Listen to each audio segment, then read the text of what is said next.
Nah, mengapa dia bisa memberikan efek semacam itu? Tadi karena sifat dari formulasinya yang sudah dibuat dalam bentuk mikronisasi, di mana kalau flavonoid lain mungkin masih mengandung butiran integral 10 sampai 20 mikron ya, yang kecil ini, tapi ada juga yang lebih dari 50 mikron begitu ya.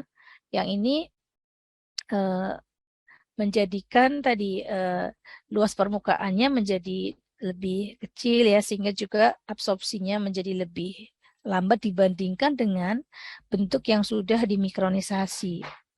Jadi di sini dengan metode mikronisasi ini akan menghasilkan jumlah butiran dengan ukuran yang tidak lebih dari 5 mikron. Jadi less dari 5 mikron dan tidak ada unsur yang lebih dari 10 mikron ya. Dengan demikian maka tadi secara absorpsinya cepat, kemudian juga menyebabkan bioavailabilitasnya meningkat dan tentu saja dengan efikasi yang akan lebih besar.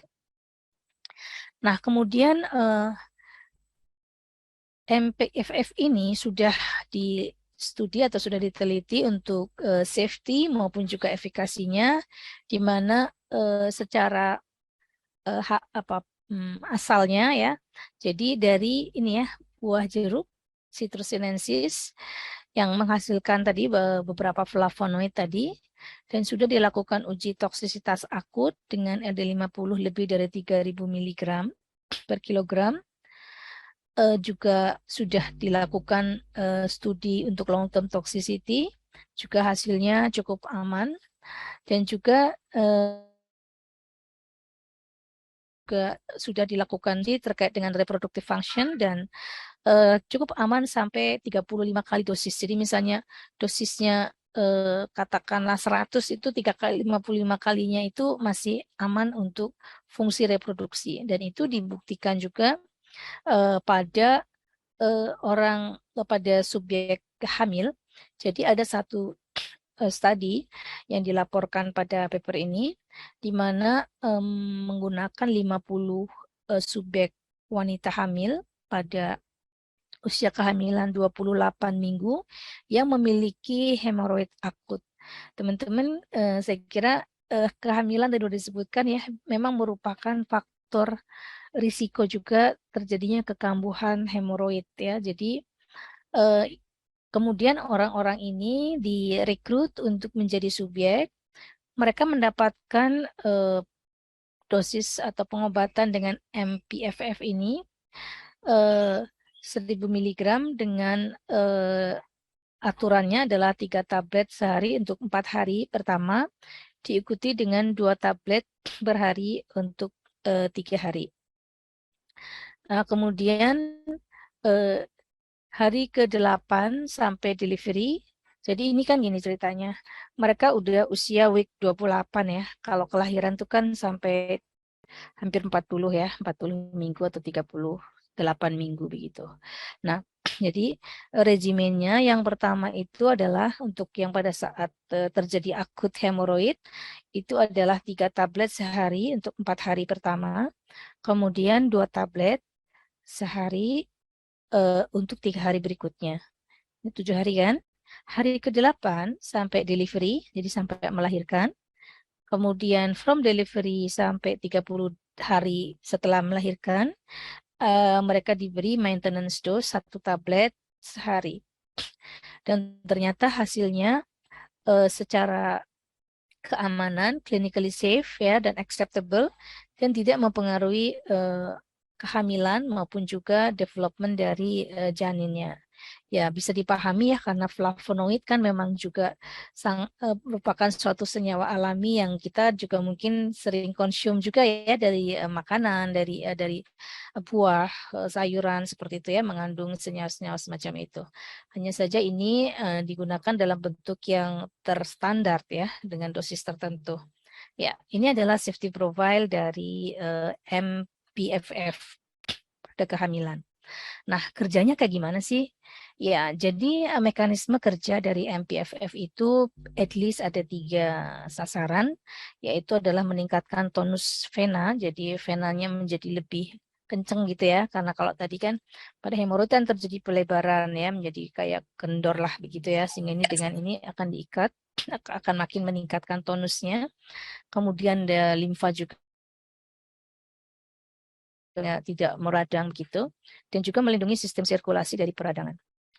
Nah, hal seperti itu diketahui dari hasil-hasil penelitian yang sudah dilakukan juga dan sudah dipublikasikan. Ini adalah beberapa uji terkait beberapa flavonoid yang ada di dalam yang banyak digunakan untuk efek anti hiperpermeability ya. Ini masih menggunakan hewan uji, jadi kemampuan untuk memperbaiki mikrosirkulasi.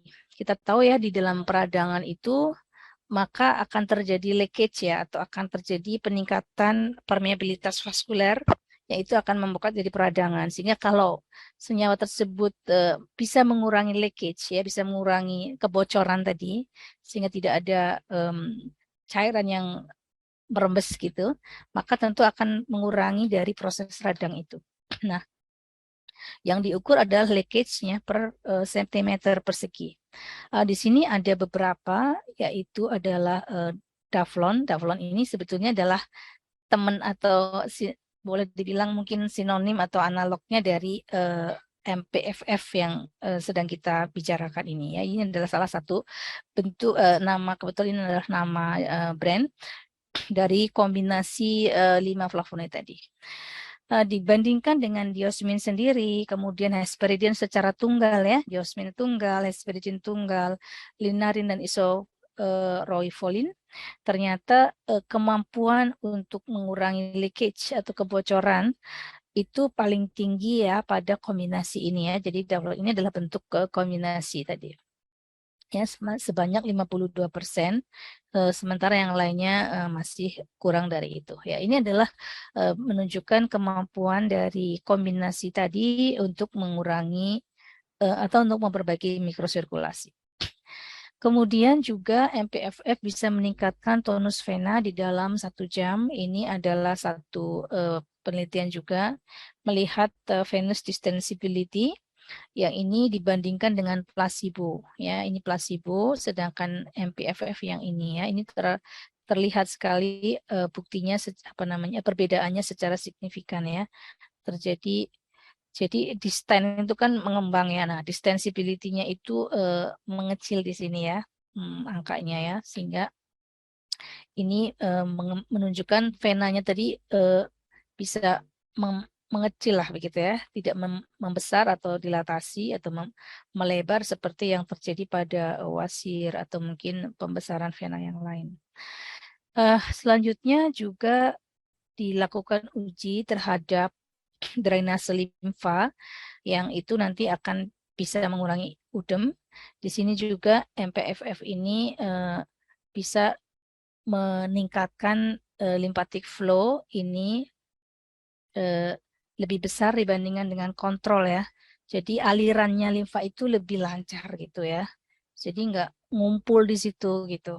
Nah, ini berarti juga akan mengurangi dari udem. Jadi ini adalah beberapa studi terkait dengan MPFF. Dan jadi kalau kita lihat mungkin agak sedikit mekanisme ya, karena ini farmasi perlu paham juga tentang farmakologi tadi ya. Jadi ini mekanisme aksi dari diosmin ya. Diosmin ini merupakan tadi ya salah satu flavonoid utama di dalam kombinasi tadi. Jadi dia bisa memiliki efek flebotonik ya. Jadi venoconstrictive action adalah beberapa mekanismenya di sini ya. Jadi menghambat COMT. COMT adalah catechol O methyltransferase ya, suatu enzim yang mengubah epinefrin atau norepinefrin menjadi metabolitnya. Dengan demikian maka nanti akan meningkatkan dari noradrenalin. Noradrenalin atau norepinefrin meningkat, maka nanti akan meningkatkan kontraktilitas dari vena, dinding vena ya, menormalisasi blood flow ya. Kemudian juga improve oxygenation, disperse platelet aggregation. Jadi mengurangi juga tidak terjadi platelet aggregation. Itu adalah phlebotonic action. Kemudian pada kapiler juga ada beberapa mekanisme ya menghambat beberapa mediator,